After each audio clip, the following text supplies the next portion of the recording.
Welcome to Comet Computer Private Limited, e-learning program of implementing and administering networking technologies. We are discussing about VLAN technologies and we are going to see about understanding of VLAN. So what is a VLAN, how it works, what are the functions of VLAN, why it is required, what is the advantage of having VLAN. So everything we'll be discussing in this session. So what is a VLAN? So VLAN is a logical grouping of network users and resources connected to administratively defined ports on a switch. So in a switch, you may have 48 ports or 96 ports or more than that also. All the users are connected to a switch via the physical cable. All the cables are terminated in the switch. So we have to get the IP address via DHCP server and we need to have a kind of segregation.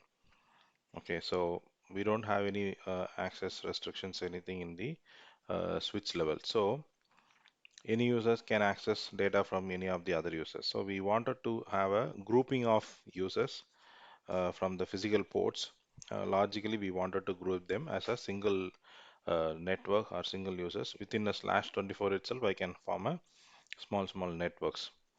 So I wanted to have a logical grouping of users so that I can have advantage of securing the data within that particular group and restrict unnecessary transactions and I can avoid the broadcasting also.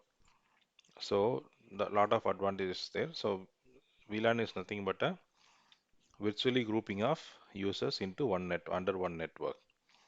So when you are creating the VLANs, so we are going to break the broadcast domain in layer 2 level itself and we have to assign each port for a VLAN.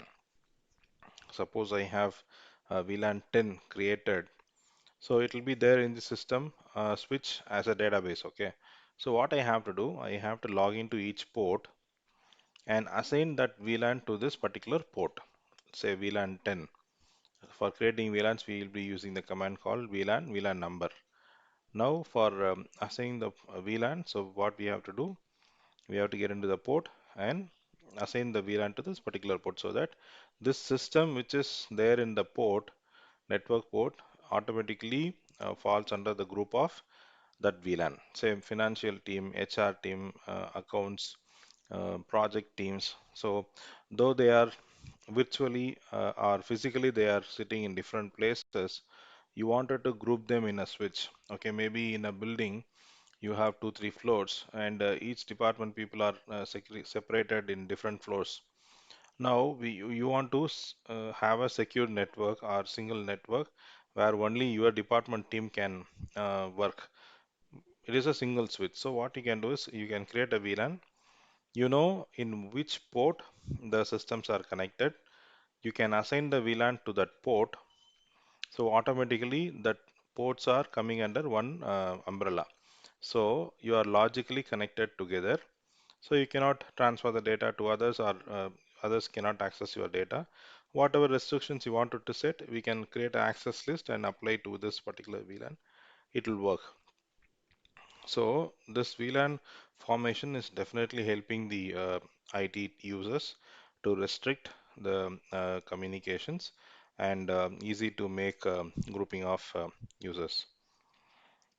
So from one VLAN, normally you cannot communicate to the other VLAN. Say finance team is a separate VLAN, project team is a separate VLAN. They both cannot communicate in the sense ping, they cannot share the files, they cannot access the resources.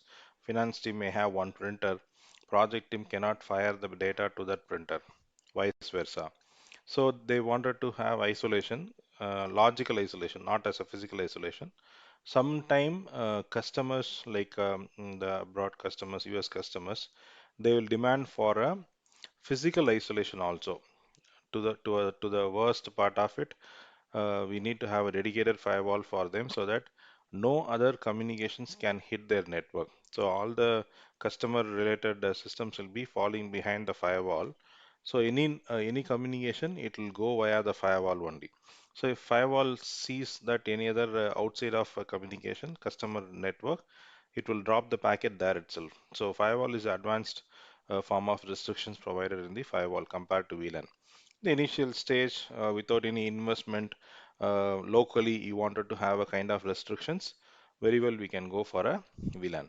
So for communication, to establish a communication between two VLANs, we need to enable the routing, that is called inter VLAN routing.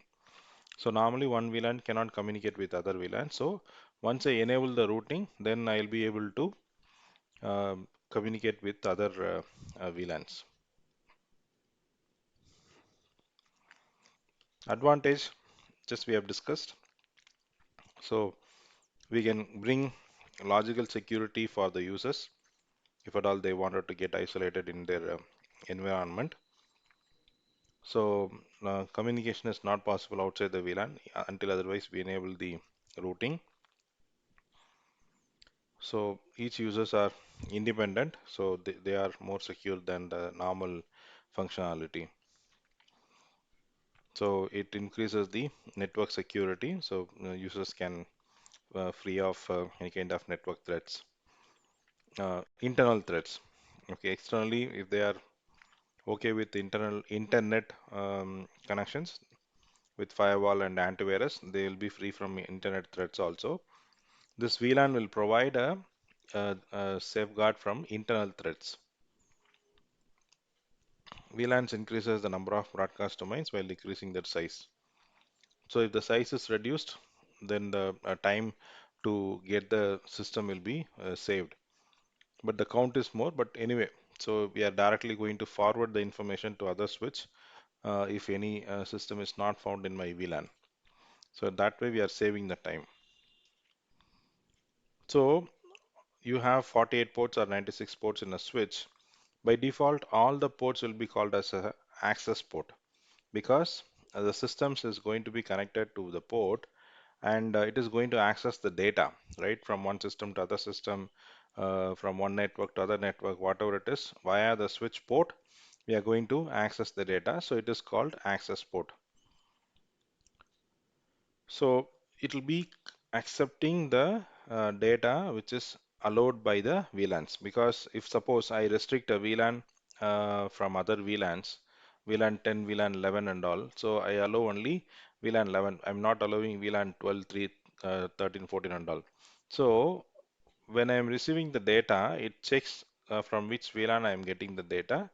If it is from different VLANs, that restriction happens there itself, so the data cannot enter inside. So that kind of access verifications can be done. So if at all you have multiple switch, so if it is only one switch, okay, but multiple switch means we have to connect the uplink to the other switch. So which port you'll be using is a trunk port.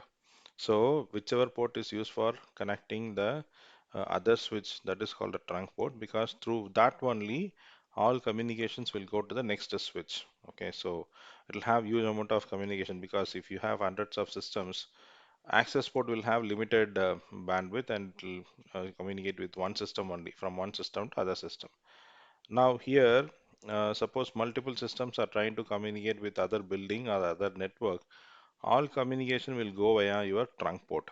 So the bandwidth and the network traffic will be high in the trunk port, and it will be checking the destination MAC addresses to deliver the data to the next switch.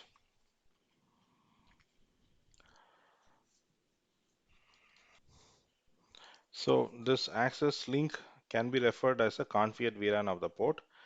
Any device attached to an access link unaware of VLAN membership, the device just assumes it's a part of the broadcast domain. So all data should be tagged with the specific VLAN. Then only the communication will be accepted in the network. Otherwise, it will assume it is a broadcast information because it doesn't know where it has to be delivered. So it assumes that is a broadcast domain. And the ports, right? So each port in the switch can be configured as a access port or as a trunk port. Okay. Access port is for accessing the data from the network, all the systems by default configured as access port. Trunk port is for connecting uplink to the next switch. So you may have a maximum number of access port, one or two trunk port only, because you will not have multiple connections right from the switch. So you can configure the ports accordingly. We'll see the commands how to configure the access port and trunk port, but you cannot configure both in a single port. Okay, a single port cannot act as both uplink and access port. It will have a conflict. You cannot configure it first of all. So voice access ports.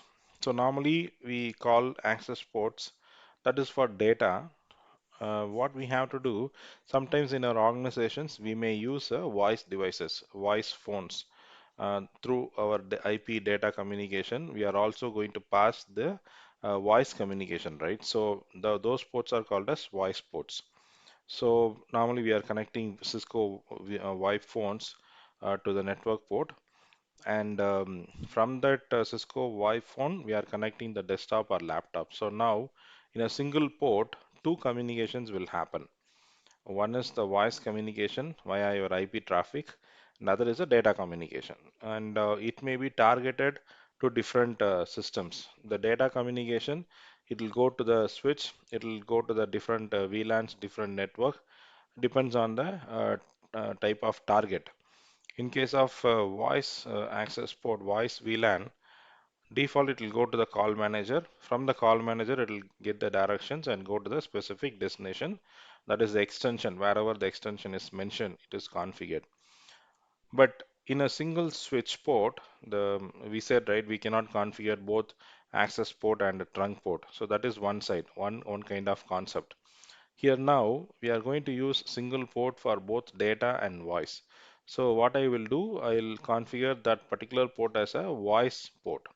Okay, so now I'll have a switch port mode access for accessing the data, switch port mode voice for accessing the voice communication. Sometimes you connect a VNet phone, that is Cisco IP phone, into a port, network port, but you are getting the network signal, that is green color signal or amber signal from the switch, right?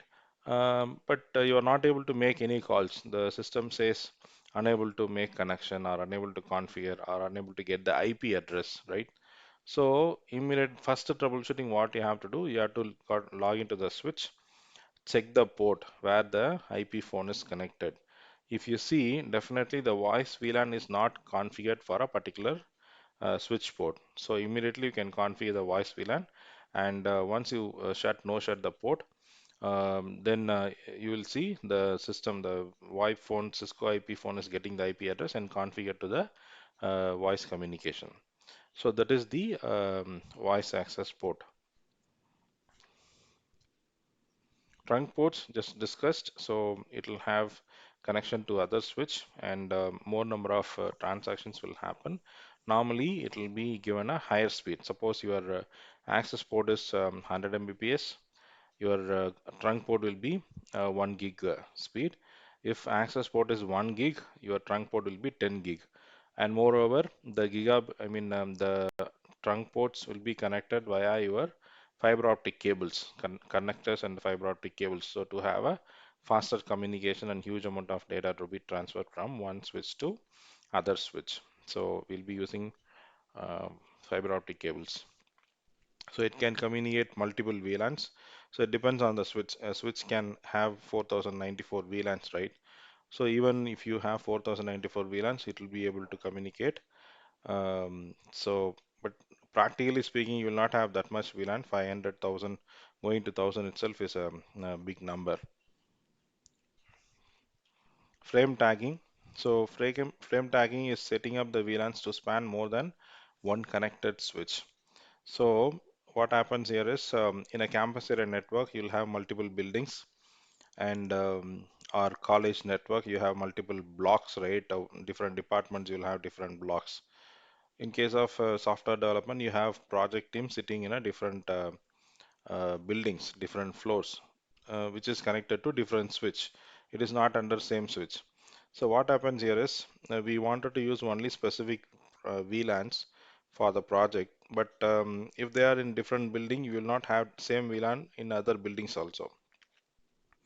So in that case, we cannot configure a new VLAN and give it to them, right?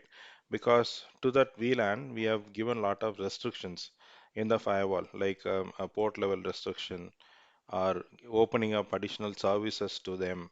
So if you move the system to that specific project VLAN, they'll be able to access some other websites. Otherwise, in the normal access VLAN, they will not get all the benefits. So always this project team will be insisting, I wanted to access that particular project VLAN. There are two options. What you can do, you can span the VLAN from one switch to the other switch, but we should not go for more numbers. We have to limit it. So we can span the VLAN from one switch to other switch so that I can put them under the same VLAN in the other switch also. Normally, if I create a VLAN in one switch, suppose VLAN 100 is created in one switch, that information, that L3 VLAN will be there in that particular switch only. So suppose some of the users are connected via other switch, you want to configure them in the same VLAN. What you have to do, you have to expand the VLAN from this switch to that switch. So in the second switch, I'll be creating a L2 VLAN, right? Not the L3 VLAN. L3 VLAN will be one, but L2 VLAN you can have it for multiple switch. So by creating that L2 VLAN in the second switch, the same information will be shared between the switches. So I'm just expanding my VLAN database from one switch to the other switch. So if it is for more number of VLANs, then your switch will start function slowly. So we have to limit. We should not have more number of spanning from one switch to other switch.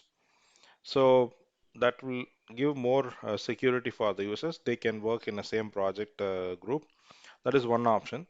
Second option is if you are not able to span the VLAN from one switch to other switch, you have to create a new VLAN in the second switch, and you have to add that new VLAN into the firewall group, because for each project there will be a group created and they are assigning the firewall rules in that group only. So if I add this VLAN to the firewall group, then what will happen? Whatever restrictions I had it for the existing group, it will be applicable for the new users also. So this is two option of frame tagging.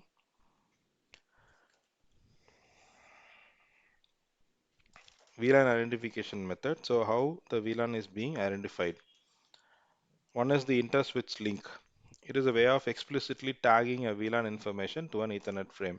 So we are just adding the VLAN information into the Ethernet frame, like a source address, destination address.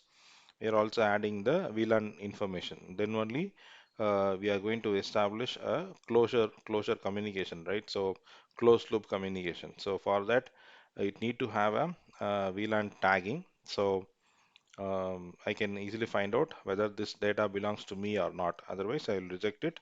If it is same VLAN database, I can accept the data and communicate further. So by using ISL, we can interconnect multiple switches and maintain VLAN information as traffic levels between switch on a trunk links. So in the trunk port, we'll configure to allow this VLAN so that the VLAN can get expanded from one switch to other switch.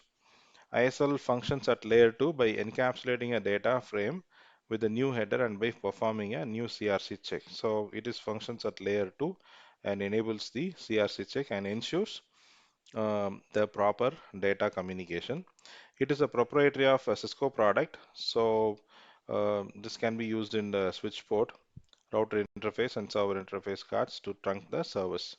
So ISL, it can be used only for the Cisco devices, not for all the devices. So what is the protocol for what is the tagging method for other thing is IEEE 802.1q. So this can be used for multiple vendors. So since ISL is a proprietary from Cisco, we cannot use it for other devices. So in this IEEE 802.1q, it is inserting a field into a frame to identify the VLANs. So separately, it is adding a frame for identifying the VLANs. So if you see the first table, it is the entire frame, right? So um, whatever data you have about the destination MAC, source MAC, IP address, all those things. In the middle of the frame, this 802.1q, the field is getting inserted. So it will have all this information. 12 bits is given for VLAN ID, 1 bit is for identification purpose, and 3 bits for user priority field. So this is going to help you in tagging a particular VLAN for any data. So if I'm receiving the data from other switch or the other network, just going to check whether it is belong to same VLAN or not. So if it is same VLAN, they will accept. If it is different VLAN, they will reject because there is no communication between the VLANs. If at all I enable the routing, then it will go for accepting the data. So now we have to see how to enable the VLAN routing. What is the purpose of VLAN routing? So by default, in Cisco network, one VLAN cannot communicate with the other VLAN. That is a kind of segregation they are doing, and we can also say it is a security, right? So it is by default by design. Okay. Now we have to enable the routing between the switches so that routing between the VLANs so that the VLAN can communicate between different switches. So normally routing can be done by a L3 device. If you see the current, I mean the previous environment, we had only router as a L3 device. So all the workload will be going to the router. So any kind of inter-VLAN routing, it will be performed by router only. There is a problem, right? So router will get more functions and it will slow down in the activity.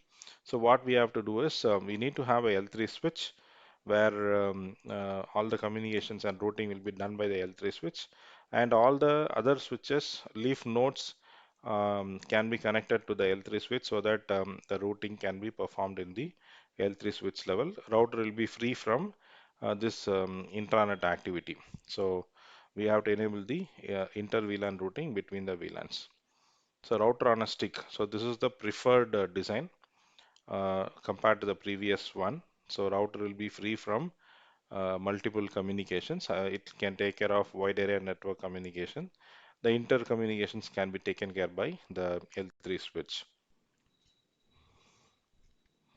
And we'll be virtually creating VLAN, I mean IEEE 802.1q. So we'll be creating virtual interfaces. So it can communicate via virtual interface and establish a communication. So we have come to the end of the topic. Thank you very much.